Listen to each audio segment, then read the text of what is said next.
सुनो जी, प्रतीक आ रहा है अपनी नई नवेली दुल्हन को लेकर हनीमून के लिए। अभी उसी का फ़ोन था, नर्मदा ने उत्साह के साथ कहा। सुमंत बिना कोई प्रतिक्रिया व्यक्त किए अखबार में नजरें गड़ाए चाय की चुस्कियां लेते रहे। नैनीताल जैसे हिल स्टेशन पर रहने वालों के लिए मेहमानों के आने की खबर अखबार की चटपटी खबरों की तुलना में मामूली सी बात होती है। अपने यहाँ ही ठहरेंगे, नर्मदा ने फिर से ध्यान आकर्षित करने का प्रयास किया। कब आ रहे हैं? खबर पूरी पढ़कर अखबार रखते हुए सुमंत ने निर्लिप्त भाव से पूछा। इसी महीने की 16 तारीख को 3 दिन का कार्यक्रम है, पर मैंने तो इसी दौरान मयंक के यहाँ जाने का कार्यक्रम बनाया था। बेचारा इतने सालों से कह रहा है। मयंक सुमंत के घनिष्ठ मित्र हैं। अल्मोड़ा में उनका फार्म हाउस है। काम के सिलसिले में वे अक्सर नैनीताल आते रहते हैं और हर बार दोस्त से मिलने उनके घर अवश्य आते हैं। 2-3 बार तो पत्नी के साथ भी आ चुके हैं। वह भी मियाँ बीवी 2 ही प्राणी हैं। सुमंत की तरह उनके बच्चे भी विदेश में बस चुके हैं। वह जब भी आते हैं इतने आग्रह से सुमंत और नर्मदा को अपने फार्म हाउस पर आने का निमंत्रण देते हैं कि अब तो ना जा पाने पर उन्हें शर्मिंदगी होने लगी है। पर क्या करें, सुमंत को अपने काम से फुर्सत ही नहीं है। अब इतने सालों में कार्यक्रम बना तो प्रतीक के आने की सूचना आ गई। प्रतीक नर्मदा की मौसेरी बहन का बेटा है। नर्मदा उसकी शादी में नहीं जा पाई थी, पर फ़ोन पर बधाई देते हुए उसने आग्रह किया था कि वह हनीमून मनाने नैनीताल आ जाए। और अब जब वह आ रहा है तो वह कहीं और कैसे जा सकते हैं। नर्मदा ने सुमंत को अपनी मजबूरी बताई तो वह मान गए। ठीक है, फिर कभी सही, कहकर वह तैयार होने चले गए और नर्मदा खुशी खुशी प्रतीक और बहू के स्वागत की तैयारियां करने लगी। अतिथि देवो भव के भारतीय संस्कार नर्मदा में कुछ ज़्यादा ही गहरे पड़े हुए हैं, इसलिए आए दिन आने वाले मेहमानों की अवभगत करते उसे जरा भी उकताहट नहीं होती, बल्कि दिल उल्लास और स्फूर्ति से भर उठता है। वरना वही नित्य की नीरस दिनचर्या। सुमंत तो सुबह के गए देर रात तक घर लौटते हैं। नर्मदा भला टीवी, मैगजीन और बाई के संग कितना वक्त बिताए। फिर ज़्यादातर मेहमान घूमने आते हैं जो सवेरे नहा धोकर निकलते हैं तो देर रात तक खाना खाकर ही लौटते हैं। इसलिए काम का ज़्यादा बोझ भी नहीं बढ़ता और उनसे हंस बतिया कर नर्मदा तरोताज़ा हो जाती है। इसी बहाने उसे चाय नाश्ते के संग अपनी पाक कला के गुर प्रदर्शित करने के मौके भी मिल जाते। सुमंत भी ऐसे मौक़ों का पूरा लुत्फ़ उठाते हैं और खान पान के दौरान कई बार मजाक करने से भी नहीं चूकते। आप लोग आते रहा कीजिए, इसी बहाने हमें भी अच्छा खाने को मिल जाता है। नर्मदा झूठ मूठ आंखें तरेर देती, पर सच ही तो है। 2 लोगों के लिए कुछ बनाने का मन ही नहीं करता। फिर सुमंत को डायबिटीज़ भी है, इसलिए परहेज का पूरा ध्यान रखना होता है। पर मेहमानों के आने पर 2 दिन उन्हें भी थोड़ी छूट मिल जाती है। सोचते हुए नर्मदा जल्दी जल्दी पानी भरने लगी। हिल स्टेशन पर पानी की बड़ी किल्लत रहती है। बड़ी मुश्किल से कुछ देर के लिए पानी चढ़ता है। अरे हाँ, उन्हें कुछ उपहार भी तो देना है। शादी में तो जा नहीं पाई, अब यहाँ आ रहे हैं तो अच्छा मौका है। पर क्या दूँ? कोई अच्छा सा जेवर या कपड़े या सौंदर्य प्रसाधन या नई गृहस्थी बसाने का कोई सामान। पर यह सब तो उनके पास होगा ही। फिर क्या दूँ? सुमंत से पूछना तो बेकार है। वह तो इन बातों को झमेला मानकर दूर ही रहते हैं। सब कुछ मुझ पर ही छोड़ रखा है। नर्मदा ऊहापोह में थी, उधेड़-बुन में उलझी। वह घर के काम निपटाती रही। चलो, आने पर उन्हीं से पूछूंगी या टो लेने की कोशिश करूंगी कि उन्हें क्या चाहिए। सोचकर नर्मदा थोड़ी निश्चिंत हुई। निश्चित समय पर प्रतीक दुल्हन के संग आ गया। मेघना सचमुच गुड़िया सी थी, नाजुक, संकोची, धीमी आवाज़, आदर्श नई बहू की तरह। वह हर काम में नर्मदा की मदद करती, दुपट्टा सर पर डाले रखती। नर्मदा ने उसे व्यर्थ तकल्लुफ़ के लिए मना भी किया, पर वह चुप रहती। नर्मदा ने सुमंत से दबे स्वर में शिकायत भी की तो वह बोले, अरे तुम सास हो उसकी, उम्र और अनुभव का लंबा फासला है तुम दोनों के बीच। क्या उम्मीद करती हो वह सहेलियों की तरह तुमसे हंसी ठट्टा करेगी? नर्मदा मन मारकर रह गई। शायद सुमन ठीक ही कहते हैं। रात को वह उनके कमरे में पानी का गिलास देने गई तो अंदर हो रही बातों को सुन बाहर ही ठिठक गई। तुमने मुझे पहले बताया क्यों नहीं कि यहाँ हम किसी 5 स्टार होटल के हनीमून स्वीट में नहीं वरन तुम्हारी मौसी के यहाँ रुकने वाले हैं। मेघना का नाराजगी भरा स्वर सुनकर नम्रता चौंक उठी। यहाँ कोई तकलीफ है तुम्हें? मौसी कितना ख्याल रखती है हमारा। प्रतीक की दबी दबी आवाज़ थी। मैं उन्हें दोष नहीं दे रही, वह तो ज़रूरत से ज़्यादा कर रही हैं हमारे लिए, लेकिन हम हनीमून मनाने आए हैं, एक दूसरे से खुलने के लिए, प्यार रोमांस के लिए हमें जो उन्मुक्त वातावरण चाहिए। मैं तो सोच रही थी हम किसी आलीशान होटल के स्वीट में ठहरेंगे जहाँ बस तुम और मैं और तुम होंगे, तीसरा कोई नहीं। मेघना भावनाओं में बहने लगी थी। बंदिश तो यहाँ भी कोई नहीं है मेघना, मौसी तो कुछ नहीं कहती। प्रतीक का अपराधी सा स्वर उभरा।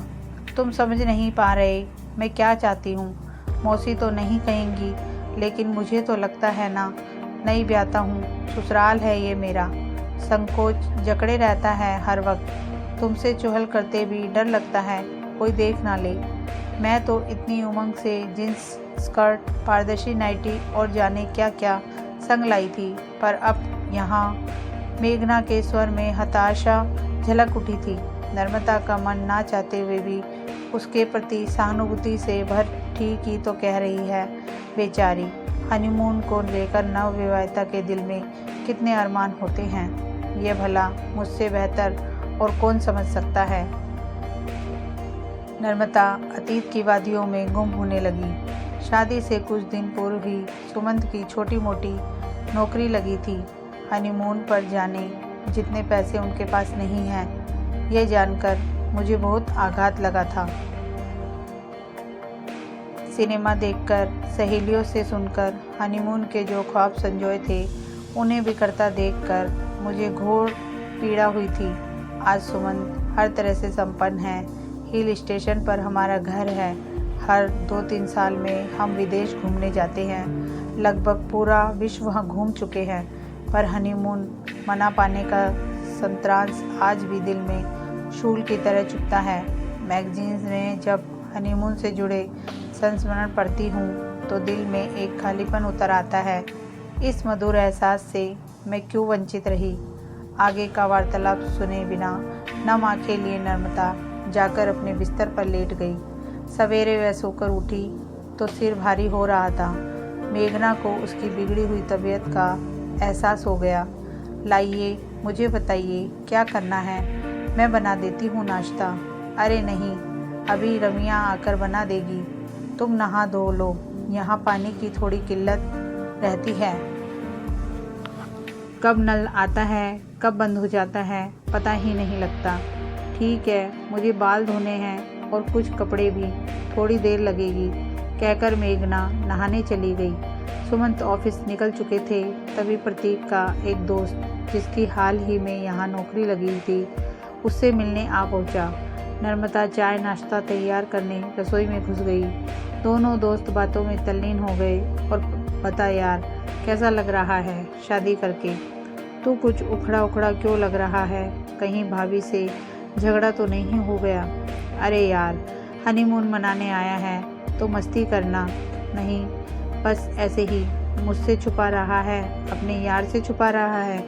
ठीक है भाई, शादी के बाद दोस्त पराए हो ही जाते हैं। चाय नाश्ते की ट्रे रखकर नर्मदा लौट तो आई, लेकिन कान उधर ही लगे रहे। देखे प्रतीक क्या कहता है। ऐसी बात नहीं है यार, उसे दरअसल शिकायत है कि हम किसी 5 स्टार होटल में क्यों नहीं रुके जहां खुलकर रोमांस किया जा सकता था। प्रतीक ने धीमी आवाज़ में कहा। हाँ तो इसमें गलत क्या है? ठीक ही तो है, कह रही है भाभी। अरे क्या खाक ठीक कह रही है, तू भी उसी का पक्ष लेगा? अभी जुमा साल भर हुआ है नौकरी लगे, बड़ी मुश्किल से इतना बचा सका हूँ कि उसे एसी में यहाँ ला सका, और अच्छे से घूमने फिरने खाने पीने का खर्च उठा पा रहा हूँ। 5 स्टार होटल में रुकते तो सारा पैसा स्वीट के किराए में ही निकल जाता, तो यह बात भाभी को क्यों नहीं बताता। बताई थी कल रात। कहने लगी कि पहले बताना चाहिए था, उधार ले लेते किसी से या नहीं आते। अब बताओ, गृहस्थी की नींव ही उधार के हनीमून पर कैसे रखता। लौटकर उधार चुकाने में हनीमून का सारा नशा ही निकल जाता। और आते क्यों नहीं? अरे शादी कोई रोज रोज होती है क्या? जिंदगी में एक बार शादी होती है और एक ही बार हनीमून। रोमांस के ऐसे मधुर पल भला और कब मिलेंगे। लेकिन तुम लोग तो मधुर पलों का आनंद लेने के बजाय आपस में लड़ रहे हो। इसलिए तो रात से मन खराब है। यहाँ बताने की हिम्मत नहीं पड़ी। सोचा अभी से क्यों उसका मूड खराब करूँ। पहुँचकर अपनी मजबूरी समझा दूँगा, समझ जाएगी। आदमी को जितना मिल रहा है क्या उसी में संतोष नहीं करना चाहिए। कल को और कमा लूँगा तो देखना, उसे प्लेन में देश विदेश घुमाऊँगा, महंगे से महंगे होटल में ठहराऊँगा। पर दोस्त, अभी ये सब मेरी सामर्थ्य से बाहर है। चादर से बाहर पाँव निकालूंगा तो दुनिया के सामने नंगा हो जाऊंगा। प्रतीक के स्वर में हताशा उभर आई थी। दोस्त ने सांत्वना में उसकी पीठ थपथपाई और चला गया। अपनी आंखों में नमी महसूस कर नम्रता ने उन्हें तुरंत पोंछ डाला। प्यार भी कभी कभी कितना मजबूर हो जाता है। रात में नम्रता को मेघना से सहानुभूति हो रही थी तो अब प्रतीक से। शायद दोनों अपनी अपनी जगह सही होते हुए भी कुछ मायने में गलत हैं। मेघना को समझना चाहिए कि पैसा बहुत कुछ होते हुए भी सब कुछ नहीं होता। सुखी गृहस्थ जीवन के लिए एक स्त्री को पग पग पर समझौता करना होता है। अभी तो शुरुआत मात्र है। दूसरी ओर प्रतीक को चाहिए था कि वह मेघना को विश्वास में लेकर ही यहाँ आता। आकाश में ऊंची उड़ान भरते पंछी के अचानक पर कतर दिए जाएं तो वह लड़खड़ाएगा ही।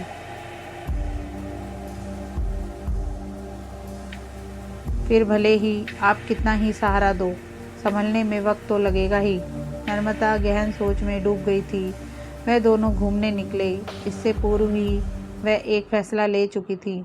बच्चों कहते हुए अच्छा तो नहीं लग रहा, पर मजबूरी है। दरअसल इनके एक घनिष्ठ दोस्त की बेटी की शादी अचानक तय हो गई है।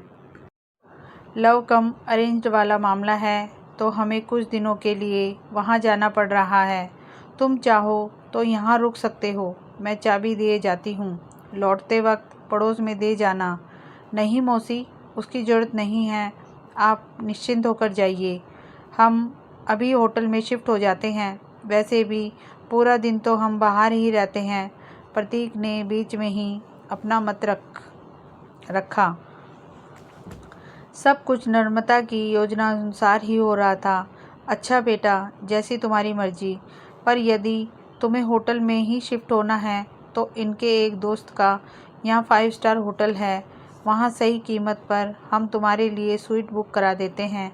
यह तुम दोनों को हमारी ओर से शादी का तोहफा है। अब इसके लिए इनकार मत करना, वरना मैं नाराज़ हो जाऊंगी। पर मौसी, इतना महंगा तोहफा? ना, तोहफे की कीमत नहीं आंकते। अच्छा, मैं सुमन से बात करती हूँ, तुम अपनी पैकिंग करो। मैं अपनी पैकिंग करती हूँ। प्रतीक के चेहरे से खुशी टपक पड़ी थी। वहीं मेघना के चेहरे पर शर्मिंदगी और पश्चाताप के मिले जुले भाव थे। शायद उसे स्थिति का कुछ अनुमान हो गया था। नम्रता ने स्नेह से उसके सिर पर हाथ फेरा तो वह भावुक होकर उसके सीने से लग गई। फार्म हाउस जाते वक्त नम्रता ने सुमंत को सारी बात बताई तो वह ठठाकर हंस पड़े। वाह मैडम, आपने तो एक ही तीर से कई शिकार कर डाले। हमें भी खुश कर दिया और उन दोनों को भी। लेकिन सबसे ज़्यादा खुश तो नम्रता स्वयं थी। एक गृहस्थी को शुरुआत में ही दरक जाने से बचाकर उसने जमाने भर की खुशियाँ हासिल कर ली थी। तो धन्यवाद दोस्तों। कहानी पसंद आई हो तो इसे लाइक कीजिए, शेयर कीजिए और मेरे चैनल को सब्सक्राइब कीजिए। Thank you.